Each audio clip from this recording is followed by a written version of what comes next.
नेताओं की गिरफ्तारी के विरोध में शहर के कुछ स्थानीय नेताओं ने उसी जलियांवाला बाग में एक शांतिपूर्ण सभा का आयोजन किया था। धीरे धीरे वहां लोगों की भीड़ बढ़ने लगी। क्या हिंदू, क्या मुस्लिम, क्या सिख, सभी धर्मों और हर उम्र के लोग उस बाग में मौजूद थे। शाम के करीब 4:30 बज रहे थे और उस मैदान में लगभग 15,000 से 20,000 लोगों का हुजूम जमा हो चुका था। एक लकड़ी के मंच पर खड़े होकर नेता शांति, एकता और देश प्रेम के भाषण दे रहे थे। हवा में आजादी की मीठी मीठी सुगबुगाहट थी। उन निहत्थे और मासूम चेहरों को इस बात का रत्ती भर भी अंदाजा नहीं था कि उनके सिरों के ऊपर आसमान में एक ब्रिटिश हवाई जहाज मंडराते हुए उनकी गिनती कर रहा है और उनकी मौत का फरमान लिख रहा है। वे नहीं जानते थे कि मौत एक खाकी वर्दी पहनकर, हथियारों से लैस होकर उसी एक संकरे रास्ते से उनकी तरफ बढ़ रही है। जनरल डायर को जैसे ही इस विशाल सभा की खबर मिली, उसके चेहरे पर एक शैतानी मुस्कान तैर गई। उसे वह मौका मिल गया था जिसकी उसे तलाश थी, एक ऐसा नरसंहार करने का मौका जो ब्रिटिश ताज के आगे सिर उठाने वाले हर हिंदुस्तानी की रूह कंपा दे। उसने अपनी राइफलों को लोड करवाया और अपने 90 गोरखा और बलूच सैनिकों की टुकड़ी के साथ जलियांवाला बाग की तरफ कूच कर दिया। सूरज धीरे धीरे पश्चिम की ओर ढल रहा था। बैसाखी की उस सुनहरी शाम में जलियांवाला बाग का माहौल एक मेले जैसा था। लकड़ी के एक छोटे से मंच पर खड़े होकर एक स्थानीय नेता लोगों को आजादी, सत्य और अहिंसा का महत्व समझा रहा था। हजारों की उस भीड़ में कोई अपने बच्चे को कंधे पर बिठाकर भाषण सुन रहा था, कोई जमीन पर बैठा था तो कुछ दूर दराज से आए थके हारे किसान पेड़ों की छांव में सुस्ता रहे थे। उस निर्दोष और निहत्थी भीड़ को इस बात का रत्ती भर भी इल्म नहीं था कि बाग के उस एकमात्र संकरे प्रवेश द्वार से मौत ने अपने कदम अंदर रख दिए हैं। शाम के करीब 5:15 बज रहे थे। जनरल रेजिनाल्ड डायर अपनी 90 सैनिकों की एक टुकड़ी, जिसमें गोरखा और बलूच रेजिमेंट के जवान शामिल थे, के साथ वहां पहुंच चुका था। बाग की तरफ जाने वाली गली इतनी तंग थी कि उसकी मशीन गन से लैस 2 बख्तरबंद गाड़ियां अंदर प्रवेश नहीं कर सकीं। डायर ने उन्हें बाहर ही छोड़ दिया और अपने सैनिकों को लेकर अंदर दाखिल हो गया। बाग में प्रवेश करते ही उसने सबसे पहला और सबसे खौफनाक काम यह किया कि उस एकमात्र निकास द्वार को अपने सैनिकों से पूरी तरह ब्लैक करवा दिया। अब वह 6.5 एकड़ का मैदान एक विशाल बूचड़खाने में तब्दील हो चुका था, जिसके अंदर 20,000 बेगुनाह हिंदुस्तानी किसी पिंजरे में कैद परिंदों की तरह फंस चुके थे। डायर के सीने में इंसानियत नाम की कोई चीज नहीं बची थी। उसने भीड़ को तितर बितर होने के लिए ना तो कोई चेतावनी दी, ना हवा में कोई हवाई फायर किया और ना ही किसी मुनादी का सहारा लिया। उसका मकसद उस भीड़ को वहां से भगाना नहीं, बल्कि उन्हें हमेशा के लिए सुलाना था। उसने एक ठंडी और बेरहम निगाह से उस अपार भीड़ को देखा और अपने सैनिकों को पोजीशन लेने का इशारा किया। अगली ही पंक्ति में खड़े 50 राइफलधारी सैनिक अपने घुटनों के बल जमीन पर बैठ गए और उन्होंने अपनी ली एनफील्ड राइफलों की ठंडी नालें उस अनजान भीड़ की तरफ तान दी। डायर के होंठ हिले और उसके मुंह से वह खौफनाक लफ्ज निकला जिसने हिंदुस्तान के इतिहास को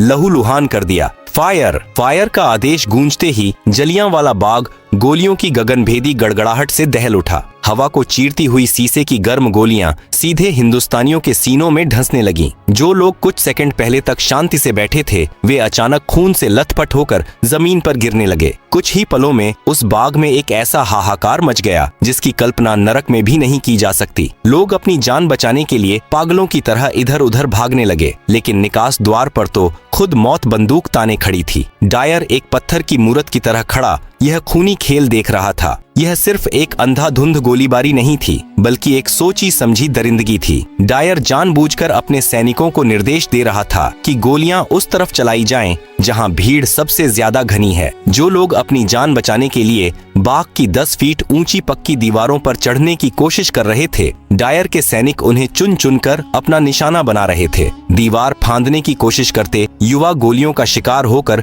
धड़ाम से जमीन पर गिर रहे थे। किसी के सिर के चीथड़े उड़ गए, किसी की आंतें बाहर आ गईं, तो किसी का मासूम बच्चा उसकी गोद में ही छलनी हो गया। बैसाखी के उजले कपड़े अब गहरे लाल रंग में रंग चुके थे। जब बंदूकों की बौछार से बचने का कोई रास्ता नहीं दिखा, तो बाग में मौजूद सैकड़ों लोगों ने बीचों बीच बने उस इकलौते कुएं की तरफ दौड़ लगा दी। लोगों को लगा कि शायद इस कुएं के अंदर छुपकर वे गोलियों की इस अंधी बारिश से बच जाएंगे। जान बचाने की उस खौफनाक जद्दोजहद में पुरुष, महिलाएं और बच्चे सब एक के ऊपर एक उस गहरे कुएं में छलांग लगाने लगे, लेकिन वह कुआं भी मौत का कुआं बन गया। देखते ही देखते वह कुआं इंसानी लाशों और तड़पते जिंदों से ऊपर तक भर गया। दम घुटने और कुचले जाने से वहां एक अलग ही दर्दनाक मौत ने अपना तांडव किया। बाद में जब उस कुएं से लाशें निकाली गईं, तो उसमें से 120 बेजान शरीर बाहर आए थे। पूरे 10 मिनट इतिहास के पन्नों में दर्ज ये वो 10 मिनट थे जब समय भी अपनी आंखें बंद करके खून के आंसू रो रहा था। उन 10 मिनटों में डायर के सैनिकों ने बिना रुके 1650 राउंड गोलियां दागी। यह अंधी फायरिंग तब जाकर रुकी जब सैनिकों की गोलियां लगभग खत्म होने को आ गईं। फायरिंग थमने के बाद का नजारा और भी ज्यादा भयानक था। बाग की जमीन पूरी तरह से खून के दलदल में बदल चुकी थी। हवा में बारूद की गंध और खून की महक घुल गई थी। आधिकारिक आंकड़ों ने भले ही झूठ बोला हो, लेकिन उस दिन 1000 से ज्यादा लोग अपनी जान गंवा चुके थे और 2000 से ज्यादा लोग बुरी तरह घायल होकर उस मैदान में तड़प रहे थे। जनरल डायर उसी बर्फीली खामोशी और गुरूर के साथ अपने सैनिकों को लेकर वापस लौट गया, जैसे वह कोई बहुत बड़ा युद्ध जीत कर आया हो। उसने अपनी इंसानियत का गला घोंटते हुए किसी भी घायल को अस्पताल पहुंचाने का इंतजाम नहीं किया। शाम ढलते ही डायर ने पूरे अमृतसर शहर में सख्त कर्फ्यू लगा दिया और पानी बिजली काट दी। आदेश था कि जो भी सड़क पर दिखा उसे गोली मार दी जाएगी। वह 13 अप्रैल की रात जलियांवाला बाग के लिए कयामत की रात थी। घायल प्यास से तड़प रहे थे। पानी पानी की सिसकती आवाजें उस अंधेरे बाग में गूंज रही थीं, लेकिन उन्हें पिलाने के लिए वहां सिर्फ खून था। उसी काली और डरावनी रात में रतन देवी नाम की एक वीरांगना महिला अपने मृत पति की लाश के पास बाग में बैठी रही, हाथ में एक लकड़ी का डंडा लिए। खून की गंध सूंघकर आने वाले जंगली कुत्तों और सियारों से अपने पति के शव को नोचे जाने से बचाती रही। वो रात महज चीखों, सिसकियों और बेबसी की रात नहीं थी। उस रात जलियांवाला बाग की खून से सनी मिट्टी ने आजादी के लिए एक ऐसा बीज बो दिया था जिससे उठने वाला तूफान अब ब्रिटिश साम्राज्य की जड़ों को उखाड़ फेंकने वाला था। उस रात हिंदुस्तान का हर कोना रोया था, लेकिन उन आंसुओं में अब डर नहीं, बल्कि इंतकाम की वह भयानक आग थी जिसे बुझा पाना अब अंग्रेजों के बस में नहीं था। 14 अप्रैल की सुबह जब अमृतसर में सूरज निकला तो उसकी किरणें भी बाग में बिखरी लाशों को देखकर सहम गई होंगी, लेकिन अंग्रेजों ने अपनी बर्बरता यही नहीं रोकी। इस नरसंहार के तुरंत बाद पूरे पंजाब में मार्शल लॉ लागू कर दिया गया। हिंदुस्तानियों को सड़कों पर पेट के बल रेंगने के लिए मजबूर किया गया, सरेआम कोड़े मारे गए और अमानवीय यातनाएं दी गईं। पंजाब को एक खौफनाक खुली जेल में तब्दील कर दिया गया था। जब इस भीषण नरसंहार की खबर देश और दुनिया में फैली तो ब्रिटिश सरकार ने दुनिया की आंखों में धूल झोंकने के लिए डिसऑर्डर्स इंक्वायरी कमेटी यानी हंटर कमीशन का गठन किया। यह न्याय का नहीं बल्कि बेशर्मी का एक ऐसा नाटक था जिसने जले पर नमक छिड़कने का काम किया। कमीशन के सामने जब जनरल डायर पेश हुआ तो उसके चेहरे पर रत्ती भर भी पछतावा नहीं था। उसने बड़ी बेबाकी और गुरूर से कहा कि वह चाहता तो भीड़ को बिना गोली चलाए भी हटा सकता था, लेकिन वह हिंदुस्तानियों को एक सबक सिखाना चाहता था। इतने बड़े अमानवीय जुर्म के बावजूद अंग्रेजों ने डायर को कोई कड़ी सजा नहीं दी, बस उसे उसके सैन्य पद से हटाकर वापस इंग्लैंड भेज दिया गया। इंग्लैंड पहुंचने पर इस हत्यारे का स्वागत किसी अपराधी की तरह नहीं बल्कि एक हीरो की तरह किया गया। ब्रिटिश हाउस ऑफ लॉर्ड्स ने उसे पंजाब का रक्षक बताकर उसकी तारीफों के पुल बांधे। ब्रिटिश अखबारों और उसके समर्थकों ने चंदा इकट्ठा करके उसे 26,000 पाउंड की भारी भरकम रकम और स्वॉर्ड ऑफ ऑनर भेंट की। अंग्रेजों की इस नीचता ने हर हिंदुस्तानी के सीने में सुलग रही आग को भड़काकर ज्वालामुखी बना दिया। इस घोर अन्याय से आहत होकर नोबेल पुरस्कार विजेता गुरुदेव रवींद्रनाथ टैगोर ने ब्रिटिश सरकार द्वारा दी गई अपनी नाइटहुड की उपाधि ठुकरा दी।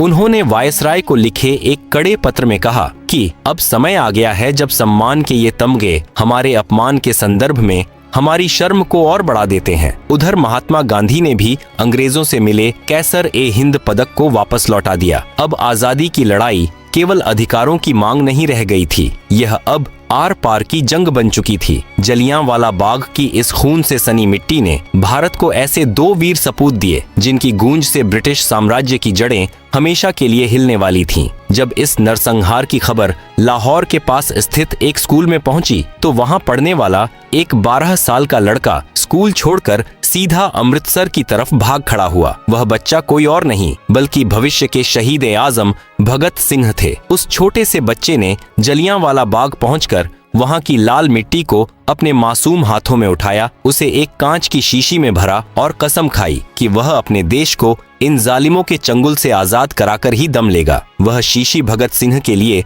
किसी भगवान की मूरत से कम नहीं थी, जिसने उन्हें आगे चलकर हंसते हंसते फांसी का फंदा चूमने की प्रेरणा दी। लेकिन इस कहानी का सबसे खौफनाक और संतोषजनक अध्याय अभी बाकी था। जनरल डायर ने तो गोलियां चलवाई थीं, लेकिन इस पूरे नरसंहार का असली मास्टरमाइंड और पंजाब का तत्कालीन लेफ्टिनेंट गवर्नर माइकल ओडायर था। उसी ने डायर के हर क्रूर कदम को सही ठहराया था। ओडायर रिटायर होकर इंग्लैंड में एक आरामदायक जिंदगी जी रहा था। जनरल डायर तो 1927 में ही लकवा मारने और ब्रेन हेमरेज से तड़प तड़प कर मर चुका था, लेकिन ओडायर का हिसाब अभी बाकी था। जलियांवाला बाग के उस खूनी मंजर का एक चश्मदीद गवाह था, जिसके सीने में बदले की आग 21 सालों तक धधकती रही। सरदार ऊधम सिंह। ऊधम सिंह ने अपने देश के बेगुनाहों का खून अपनी आंखों से बहते देखा था। उन्होंने ठान लिया था कि वे इस नरसंहार के मुख्य दोषी को उसी के घर में घुसकर मारेंगे। 2 दशकों तक अपना नाम और भेष बदलते हुए, कई देशों की खाक छानते हुए वह आजादी का दीवाना आखिरकार लंदन पहुंच ही गया। 13 मार्च 1940 का दिन, लंदन का कैक्सटन हॉल। माइकल ओडायर वहां एक सभा में भाषण दे रहा था। सरदार ऊधम सिंह एक मोटी किताब के अंदर पन्नों को रिवॉल्वर के आकार में काटकर उसमें अपनी बंदूक छिपाकर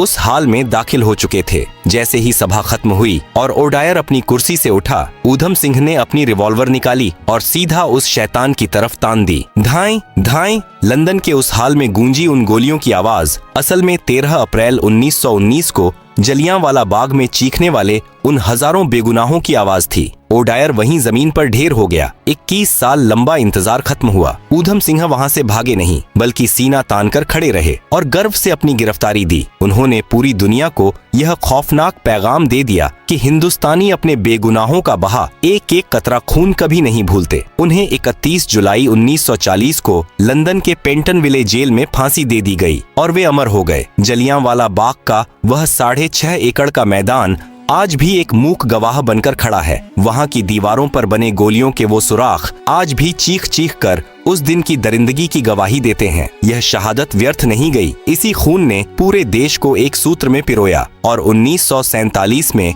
उसी ब्रिटिश साम्राज्य को भारत छोड़ने पर मजबूर कर दिया, जिसका सूरज कभी अस्त नहीं होता था। जलियांवाला बाग के शहीदों की वह चिता, भगत सिंह का वह जज्बा और ऊधम सिंह का वह प्रतिशोध भारत के इतिहास का वह अमर अध्याय है, जो हर हिंदुस्तानी की रगों में हमेशा देशभक्ति का खून बनकर दौड़ता रहेगा। जय हिंद।